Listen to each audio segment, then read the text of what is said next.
again, family, this is Tyler with Simply Fragrances, and today I'm doing my review on Replica's Jazz Club. Super excited about this. This comes from the house of Maison Margiela, at least that's who makes it. I don't know if the house is named Maison Margiela or if it's named Replica, but Maison Margiela is the perfumer behind it, and it's called Replica. So this one happens to be called Jazz Club, so kind of confusing on the names, but this is a little sample that I got of it, so shout out to Jeremiah. Thank you so much, man. I got videos and samples to do for days, so really excited to bring this one to you guys.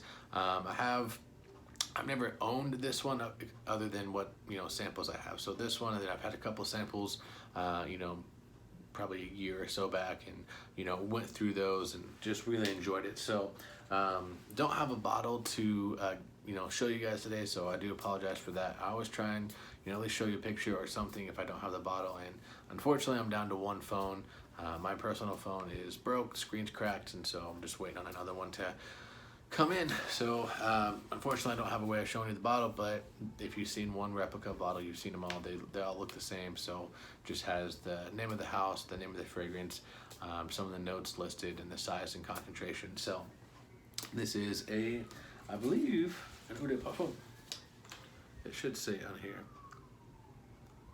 Oh, so it's an Eau de Toilette, so I misspoke. So this is an Eau de Toilette concentration, but this stuff lasts, in my opinion, just like an Eau de Parfum, so that's why I thought it was an Eau de Parfum. So some of the notes in here are kind of interesting. So the top notes, you have neroli, and then you have Spanish lemon, which I thought was very odd because you don't, at least to me, I don't get any kind of citrus in this at all. So to have those two on the top notes, I thought was very interesting.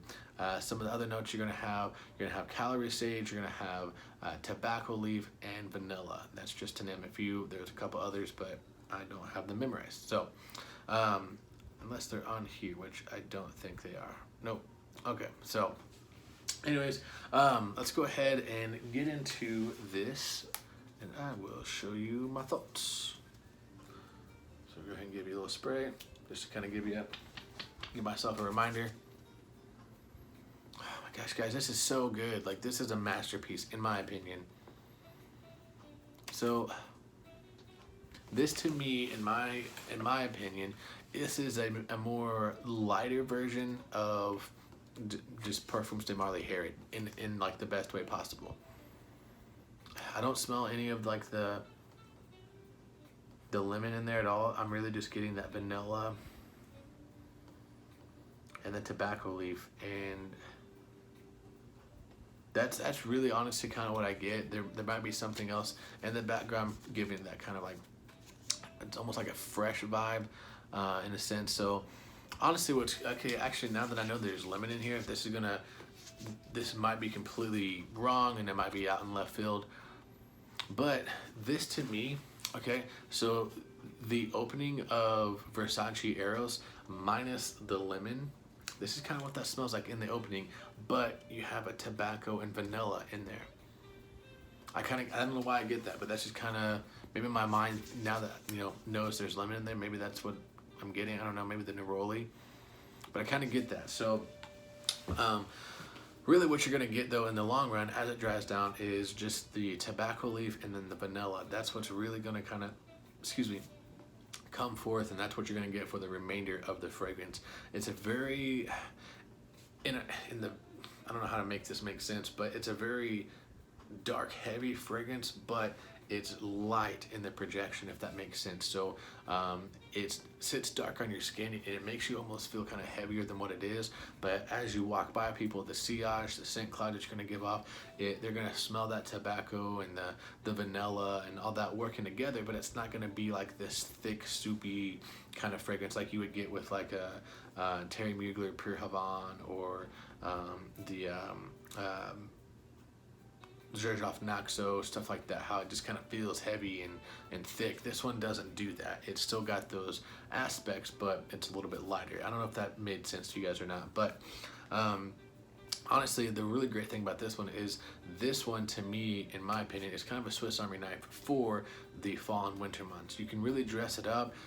go formal, wear it to weddings, you know, business parties, Christmas parties, Thanksgiving, stuff like that. Kind of dress it up, you know, go as formal as you want to with it, or you can kind of wear it a little bit more casual. Like say you just want to put on a flannel jacket, a beanie, you know, a sweater, stuff like that, and just go rock it out and run some errands, or you know, do whatever. Like you can do that as well. So that's what I really like about this fragrance, is it doesn't really sit in one category, at least to me. The projection that I get off of this, honestly, I get a good 7 to 8 hours off of it. For whatever reason, you know, with it being that kind of a heavy honey, tobacco, vanilla type fragrance, it doesn't last on my skin for, you know, as long as some of the other ones do, and I'm not sure why. So, but that's okay. It's very good, and even as it dries down now, I'm getting more of that tobacco leaf.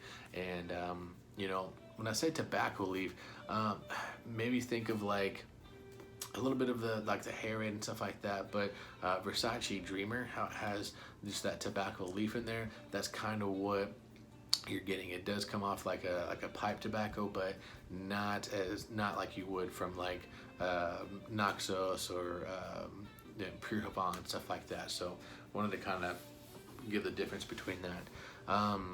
Realistically, guys, on a scale of 1 to 10, I give this a 9 out of 10. The only reason why I'm not getting a 10 out of 10 is just because I don't get as long as projection or longevity off of it, at least from my skin, and that's perfectly fine. But everything else, man, it's awesome. I love the scent. My wife really enjoys it. It's not her favorite. She's not super big on the you know, sweet honey, tobacco, vanilla type fragrances, but I love it, and it's a big compliment getter. So now how well the fragrance is blended and everything like that, I'm going to give it a 10 out of 10. It's very well crafted, it's very masterfully blended, and I don't think there's a replica that I've smelt that isn't. So Mason really does a good job with those fragrances. So yeah, guys, not much more to say about it really. If you guys you know, are wanting to get a really great, safe, almost dumb reach for the fall and winter, look no further than Jazz Club by Mason Margiela. And actually, what's kind of cool, as it dries down, yeah, it does. Okay, I'll pull something from the back middle-ish area. I don't know if I've done a review on this one or not before. It's probably been in some of my top 10s or, you know, top 5s or whatever I have. But Mandarina Duck Black by, I think it's just Mandarina. Yeah. This has a very similar vibe. So if you've ever smelled this before, but you haven't smelled Replica Jazz Club, think of this. So this is like an oriental citrusy vanilla fragrance, but it's really kind of more on like a darker vanilla type vibe. It shares some of the same characteristics as this. The only thing is, well, now that I think about it, I didn't think about this. This has orange blossom in there, and this has lemon. So maybe there is some sort of citrus to it. Maybe that's why I was getting that kind of Versace Eros without the mint kind of vibe in the opening to this. So maybe there's something to that. I don't know. But to me, in my nose, they share a lot of the same characteristics. That one's tonka, and so it's a little bit more sweeter. This one didn't list any tonka in there, so it's not going to be as sweet, but that vanilla in there is really prominent. So anyways, guys, yeah, if this, you know, strikes your interest, I highly recommend you getting it. I honestly think that if you like the tobacco type fragrances, you know, like the more fall winter type fragrances, honestly, I think that this would be a good blind buy. You know, that's just my opinion. You know, don't go out there and just spend $125 or how much it is for a full bottle and say, oh, hey, Tyler over at Simply Fragrance said that this is great and I hate it. That's not what I'm telling you to do. In my personal opinion, I think it's an easy blind buy for the simple fact that it's not too complex. It's very mass appealing in my opinion, and it's a great compliment getter. So yeah, guys, that's gonna kind of wrap it up here for this video. Again, if you haven't subscribed to the channel, please subscribe to the channel. Give this video a thumbs up if you liked it, and if you didn't, go ahead and give it a thumbs down. All right, guys, like I always say, if you love it, wear it.